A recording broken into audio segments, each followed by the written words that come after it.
Please pray with me.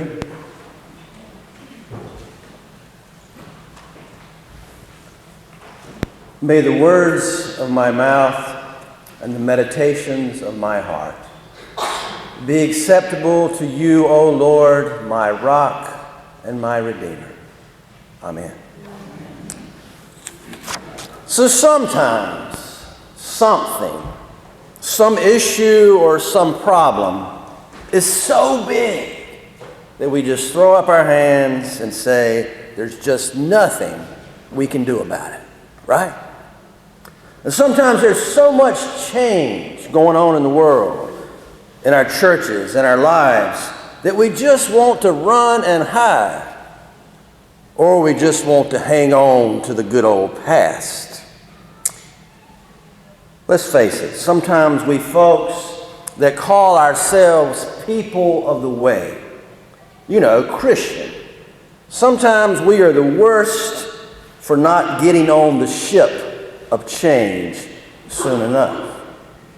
I mean, really, do we really need the Pope to tell us that climate change is real? That we have a moral issue?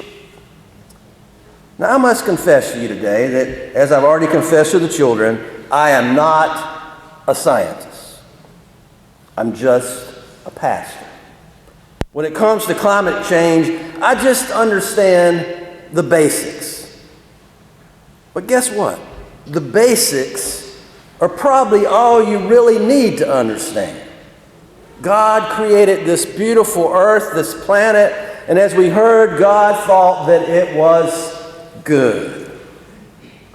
But something is happening with that good creation, is it not? Science, physics. Now, I must confess once again, physics was not one of my better subjects. Bill McKibben says that physics can impose a bracing clarity on the normally murky world of politics. Physics can make things simple. Not easy, but simple. He says that when it comes to climate change, the essential problem is not one group's preferences against another's. It's not at bottom industry versus environmentalists or Republicans against Democrats. It's people against physics, which means that compromise and trade-off don't work. Lobbying physics is useless. It just keeps on doing what physics does. So here are the basic numbers. We have to keep 80% of the fossil fuel reserves that we know about underground. If we don't, if we dig up the coal and the oil and the gas and burn them, we will overwhelm the Earth's planet's physical systems, heating the Earth far past the red lines drawn by scientists and governments. It's not, we should do this, or we'd be wise to do this. Instead, it's simpler. We have to do this. And Bill McKibben and the Pope says we can do this. 5 years ago, keeping it in the ground was a new idea. When environmentalists talked about climate policy, it was almost always in terms of reducing demand. It was more on a personal level. Change that light bulb. Excellent ideas that came along, and this church talked about some of those ideas, that are making slow and steady progress. And given enough time, they bring down the carbon emissions gradually but powerfully. But McKibben reminds us that time, however, is precisely what we don't have.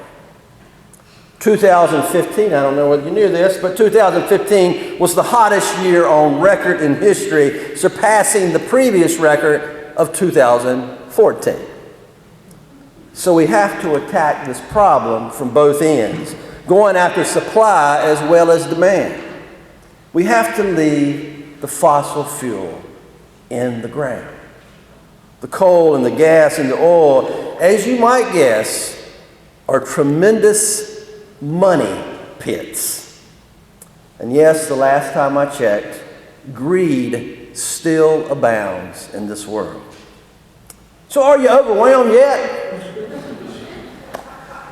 Remember though, we are dreamers. Martin Luther King said, I had a dream. John Lennon says, just imagine. And then John on the Isle of Patmos comes to us today in our text in Revelation and says, I saw a new heaven and a new earth. I saw the holy city coming down out of heaven. See, I am making all things new. Now, we that follow Jesus the Christ, we believe that we've got to seize the day, to live in the moment. But we also believe in this making all things new concept, right?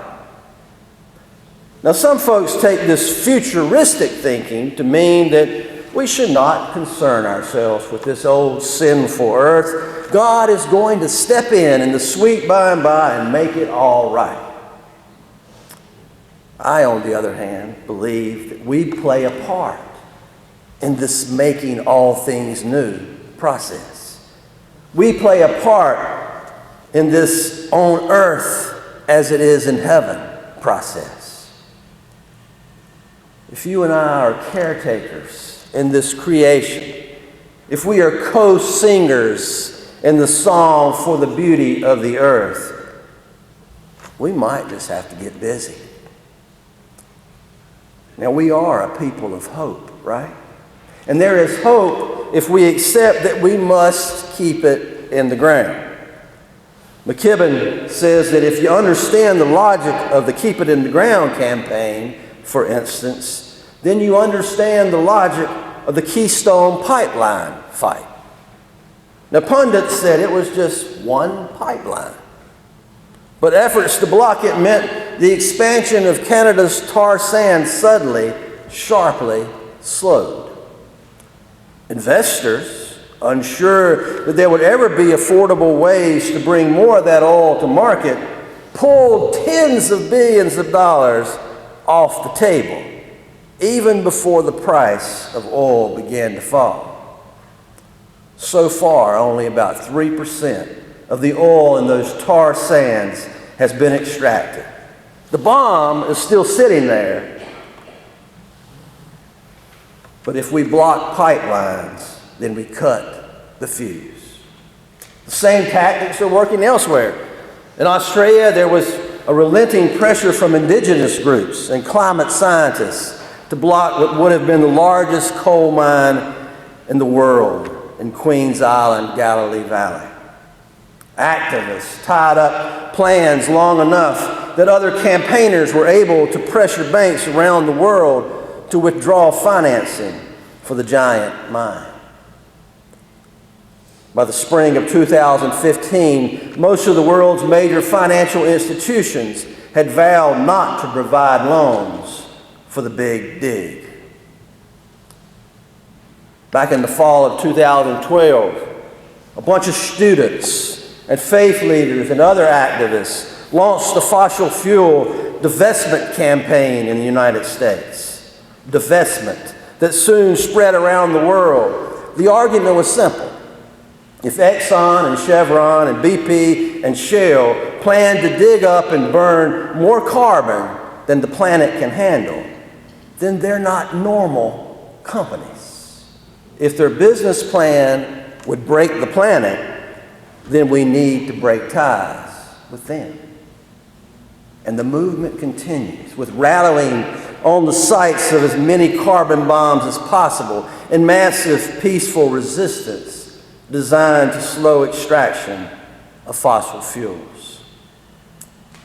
McKibben ends this long article by saying, it's beginning to look like we don't need to win this fight forever. Because of alternatives to fossil fuel are becoming cheaper and cheaper with every passing day. If we can hold off the hydrocarbon tycoons for a few more years, then we'll have made the transition to clean energy irreversible.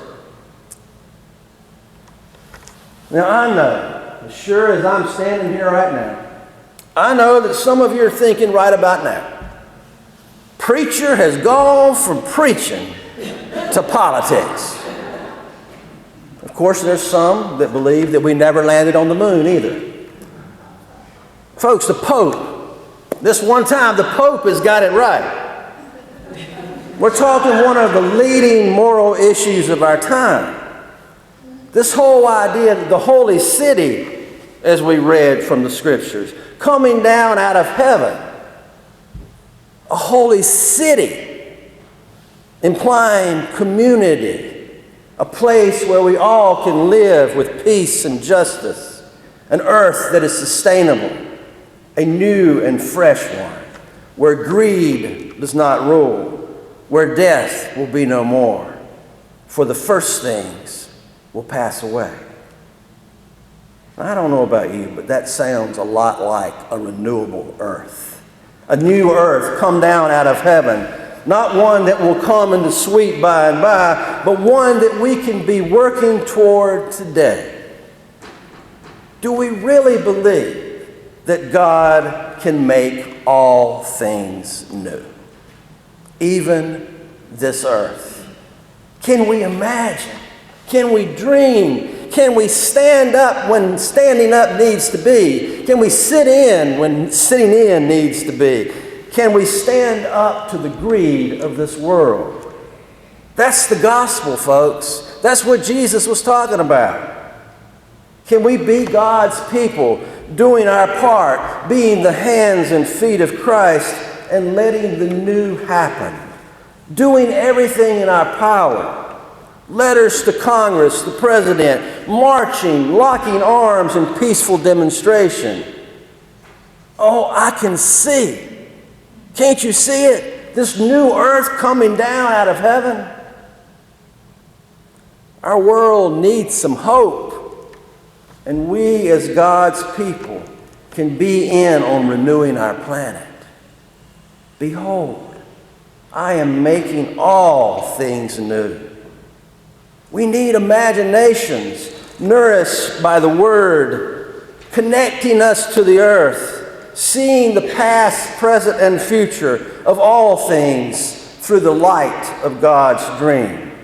The dream that God had when He said, I give you all things.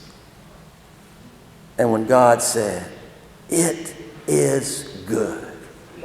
So may we rise up as people of God and keep those fossil fuels under the ground where God planted them. We don't need them, really, or we don't need them near as much as we think we do. And the tycoons don't need any more money either.